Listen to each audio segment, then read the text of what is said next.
Sevia Kasukuwere apindira nyaya yaitika nhasi yekusungwa kwa uyo lawyer activist asungwa paairport. So panapa nhasi ari kubuda achitaura kuti what are the founding values of the SADC now SADC? Did Nyerere, Kaunda, Mugabe, Nujoma, Machel, Dos Santos, Tabo envisage this about this institution? Zimbabwe should play its part responsibly and avoid these heavy-handed decisions. Even babies are now scared of SADC. Ndo mashoko abudikira achitaurwa panapa na uyo anotwa Sevia Kasukuwere aimboshanda neZANU-PF. Ndobva endera mberi achiti munotinyadzisa zvana zvoorera mujeri nekuda kwechairman uko. Aiwa zvanyanya.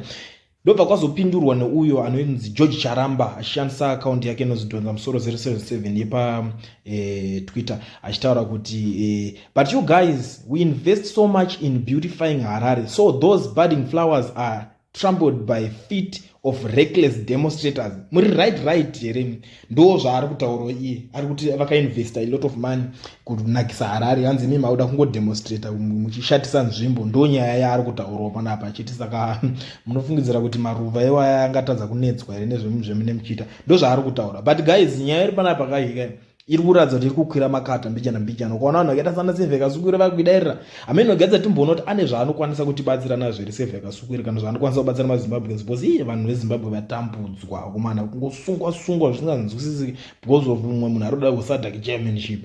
Amene kuti umbori nechiwo chairman wacho ngotaura